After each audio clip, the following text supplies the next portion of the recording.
And humans are getting more primitive and primitive by every generation. And this generation might just be the one to do you in. I don't have that much concurrent data on which to determine a definite outcome, but unless something miraculous happens, it's not going to be good.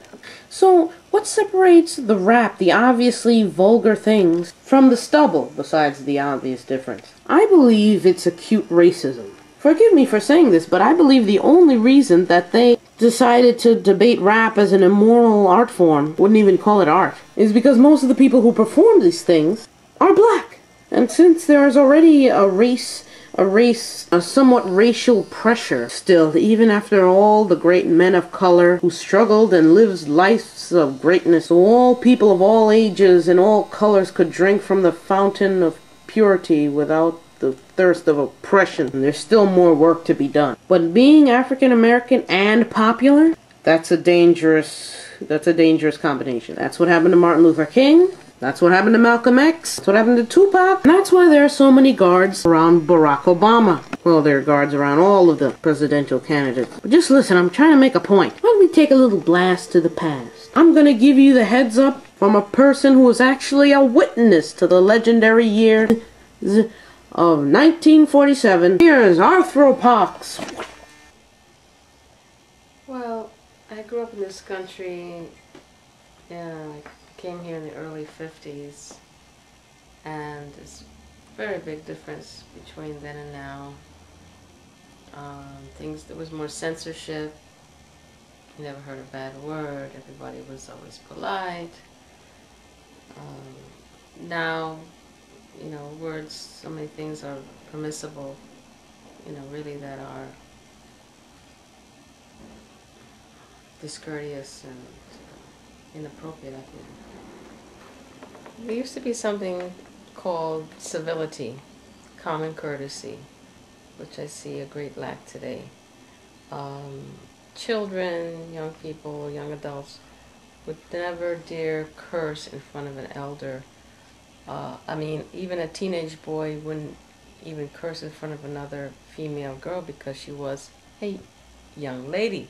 And other teenagers would remind them of that. There are ladies present. Now, if you say there's a lady present, or if somebody calls their mother a bee, how could you call your mother a bee? Well, you don't know my mother.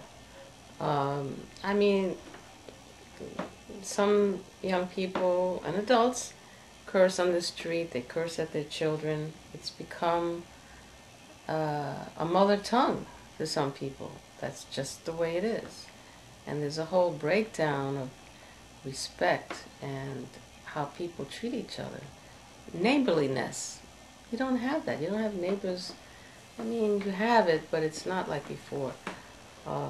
Store owners used to take pride in keeping the sidewalk clean in front of their storefront. Every morning as a child, I used to see them hosing down the sidewalks. There seemed to be more of a pride in one's work. There was a work ethic. Now it's a get-over attitude on all strata of the society, lower income all the way up to the people in Enron. So how was it in the in scholastic institutes back in your era? Well, children went to their neighborhood school, and parents didn't have the pressure, oh, I have to get my kid into the best school, and then, wake up real early in the morning and put them on a bus or travel with them on a subway to get to the best school. You went to your neighborhood school and you got a good education. Now there's so much stress. There are very few good schools, and everyone's vying for the same good schools, and there aren't enough seats. Also, kids listen to their elders. If a teacher said something, they were the substitute parent. That was respected.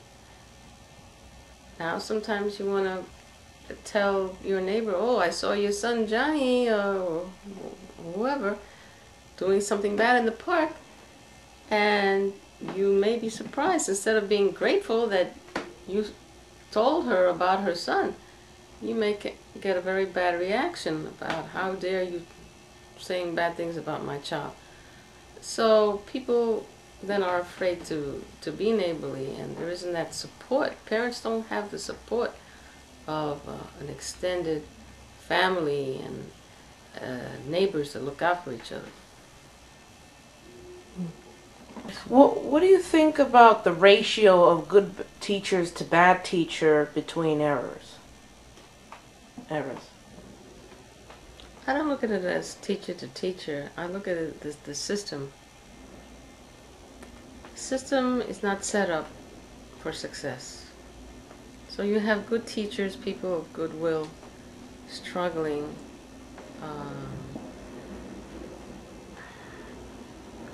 What's the expression? Against the odds. Under Bloomberg and Klein, they see schools as a business. They use a business model. And administrators are forced to find a certain percentage of teachers unsatisfactory. So it's a witch hunt.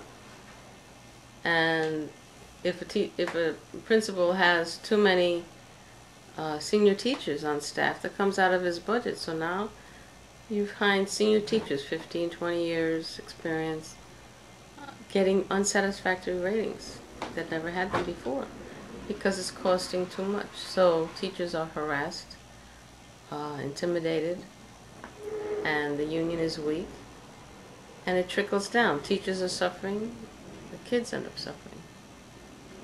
What do you think about main goods consumption and in the generalization of all the consumer products between your era and my era? What do you think the differences may be? I think before, if this is what you're getting at, before we had credit cards, people saved their money to buy whatever it is they need.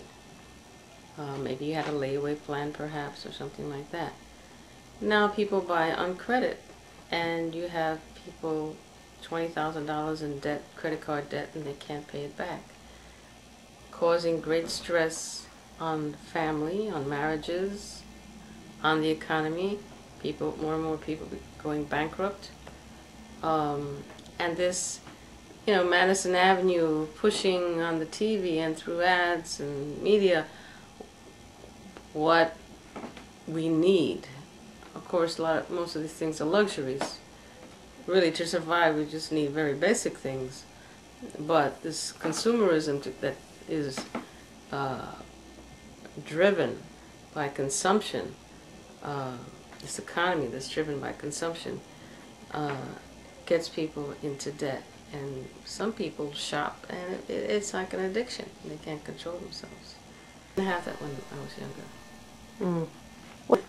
How do you think non-Platonic subjects have affected the youth? Is there a change between your era and this era? Well, when I was coming up, there was something called chivalry, being a gentleman and a young lady. I think there was more respect overall, and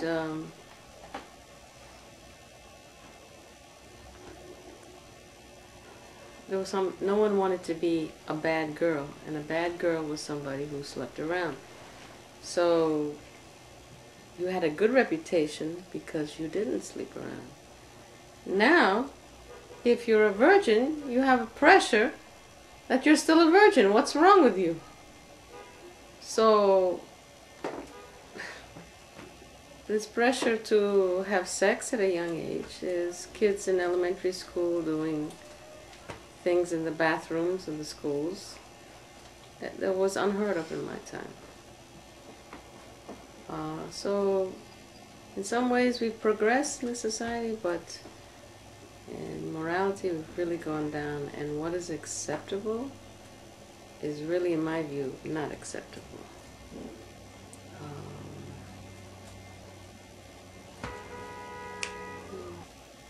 And that's how I feel.